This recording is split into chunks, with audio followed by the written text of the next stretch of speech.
Hello friends, അപ്പോൾ നമുക്കൊരു ഹൈദരാബാദി ബിരിയാണി ഉണ്ടാക്കി നോക്കിയാലോ. ഇത് നമ്മൾ നോർമൽ ബിരിയാണിനെക്കാട്ടി എത്രയോ ഈസിയിൽ ഉണ്ടാക്കാൻ പറ്റും. ഒരു 4 ഉള്ളി ഫ്രൈ ചെയ്ത് മാറ്റി വെക്കുക.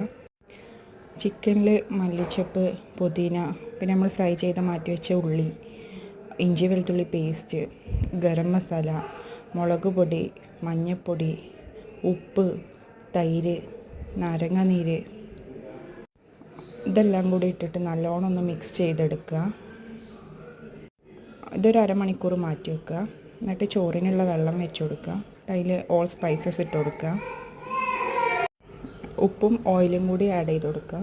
എന്നിട്ടത് മൂടി വെക്കുക. വെള്ളം തിളക്കാനായിട്ട് വെയിറ്റ് ചെയ്യുക. വെള്ളം തിളച്ച് വരുമ്പോൾ നമ്മൾ കഴുകി വെച്ച റൈസ് ഇട്ട് കൊടുക്കുക. വൈറ്റ് റൈസ് ചെയ്യുന്ന വേണ്ടിയിരുന്നു. എൻ്റെ കയ്യിൽ ഗോൾഡൻ റൈസ് ആയതുകൊണ്ടാണ് ഞാൻ അതെടുത്തത്. ഇനി ഒരു പോട്ടിൽ കുറച്ച് ഓയിലും കുറച്ച് ഗീയും കൂടി ഇട്ടിട്ട് ചിക്കൻ നന്നായിട്ട് വേവിച്ചെടുക്കുക. ഇനി ചിക്കൻ നല്ലോണം വെന്തിട്ട് അതിൻ്റെ മേലെ നമ്മൾ നേരത്തെ തയ്യാറാക്കി വെച്ച റൈസ് ഇട്ട് കൊടുക്കുക. പിന്നെ നമ്മൾ നോർമലി ബിരിയാണിയൊക്കെ ദം ചെയ്യണ പോലെ തന്നെ റൈസിൻ്റെ മേലെ കുറച്ച് നെയ്യ് ഒഴിച്ച് കൊടുക്കുക.